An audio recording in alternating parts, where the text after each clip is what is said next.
And here I want to introduce another bird to you, because his name was Jackko, and even though he was not as talented at speaking as my minor bird I once had, he still had his own little moments where he chattered, observed, and showed in his very own way that every bird has a personality you only discover when you spend time with them.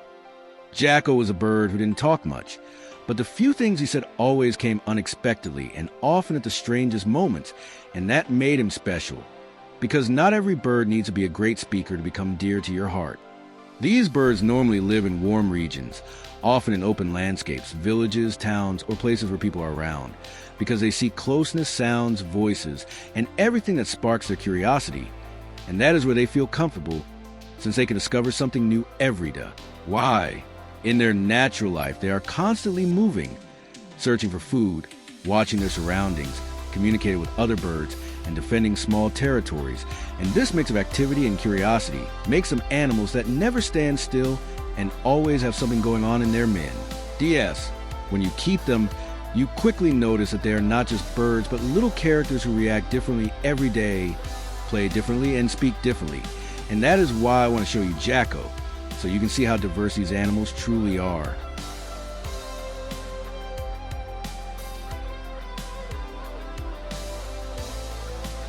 When we bought the bird, he was completely fixated on my wife, because I could not even approach the cage without him starting to scream loudly.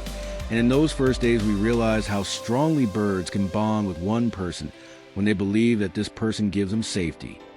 Later, I built him a large aviary with many branches and fresh twigs that he received regularly, so he always had something to chew on and explore, because birds like him need not only food, but also things they can work on, investigate, and handle with their beak. After about a year, his behavior changed, and one day my wife called me and said that he no longer allowed her to come close, and that she could not even feed him anymore. And in that moment, we knew something was wrong, because his bond had suddenly shifted completely. Why? We researched and found the reason, because my wife gave him food but did not spend any time with him during the day, while I cleaned his aviary every day, brought him fresh branches, and sat in front of him for hours because I wanted him to start speaking, and through this, he eventually saw me as his main reference person. From that moment on, he flew onto my hand, nibbled on my earring, and had great fun playing with me. And this change showed us how strongly such birds react to attention, and how deeply they bond with the person who gives them time, calmness, and closeness.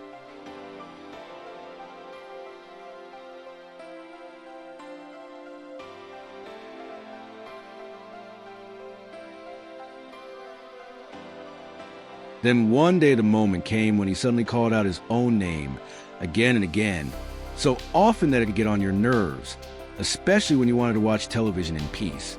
And in that moment we realized that he had begun to use his voice deliberately. Every day I told him a sentence, always the same words, until he spoke them, because I wanted to learn more than just his name. And so we practiced sentences like, Jackko is kind, or Jackko is naughty, which he did not learn as quickly as a minor bird, but eventually he spoke them clearly. He was never a bird who learned fast, yet he was persistent, and this persistence led to him repeating the sentences I taught him after many weeks and months, and each time it was a small success that showed how much patience you need with birds like I am. More than speaking, he was fascinated by the sounds he heard outside, because he was strongly focused on noises and imitated bird calls he heard through the window, and sometimes even construction sounds, which he reproduced with surprising accuracy, as if he had recorded and played them BA. Okay, this mix of few words and many sounds made him a special bird, because he did not speak much, but he heard everything. And it showed us that every bird has its own way of perceiving and expressing the world, whether through speech or through sound.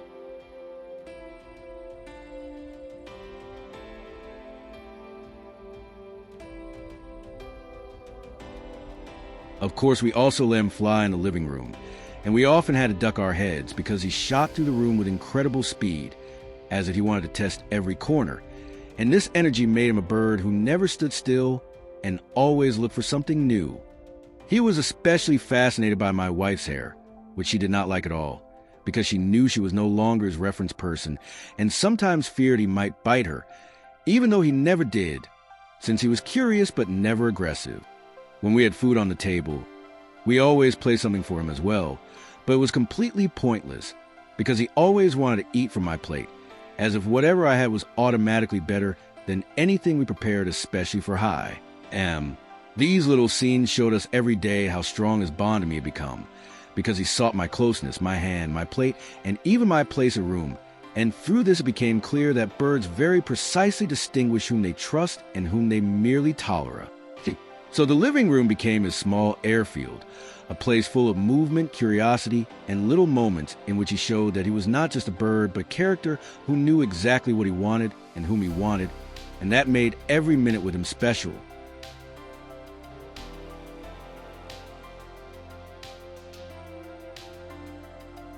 When he was about 5 years old, I noticed that he had fewer and fewer feathers on his chest, and when I watched him closely, I saw that he was pulling them out himself until his neck and the whole front were completely bare, which worried us deeply because we did not know why he was doing it.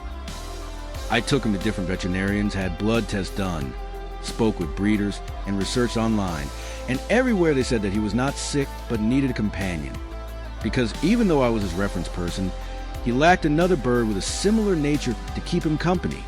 So we talked to a breeder who gave us an African gray parrot, not to buy, but only to try whether they would get along. But it went completely wrong, because we had to remove the second bird again since Jackko saw me as his reference person and did not tolerate any rival in his aviary. Why? We could not do anything, because no medication helped, no drops of vitamins in the drinking water made a difference, and slowly he became quieter, spoke almost nothing, no longer paid attention to me, and withdrew as if he had lost the energy that once made him so live. LY.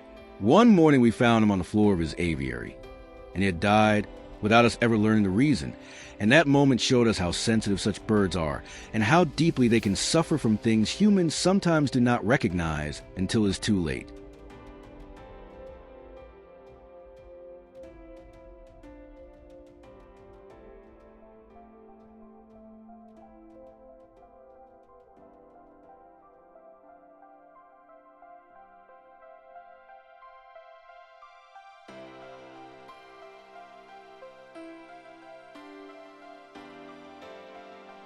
In this documentary, I share the story of an African gray parrot who shaped our home and our daily life in a way you can only understand if you have experienced how attentive, sensitive, and intelligent these birds truly are, because he was not just a pet, but companion who sensed every mood, observed every movement, and made each day special with his calm yet watchful nature.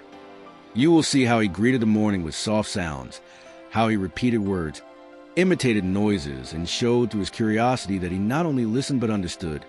And you will also witness how he brought chaos and laughter into our routine with his little tricks, his typical look, and his playful personality that made it impossible to stay annoyed with him.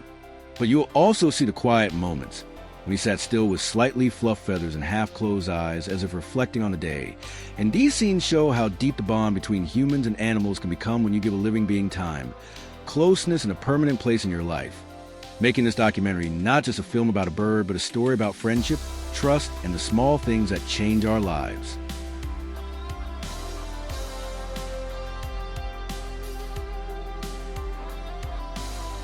When I look back today, I don't just see a bird, but a small life that accompanied us, made us laugh, challenged us, and showed us how deep the bond between humans and animals can become when you give them time, patience, and attention. Jackko was not perfect. He was not always easy, and he was not the great talker one might hope for, but he was a character, a friend, a little companion who was different every single day and showed us that every animal writes its own story. In this story, there were beautiful moments, difficult times, much learning, and also pain. Yet all of this is part of what happens when you accompany an animal that depends on you and understands this world only through the people around I. His life taught us how important closeness is, how much attention matters, and how strongly a bird can react when it feels loved or when something is missing. And these insights remain even though he is no longer he. In the end, I want to thank you for joining us on this little journey. And if you enjoyed this story, I would be grateful for a subscription, and your support, because with that, you help keep such experiences alive and share them with others.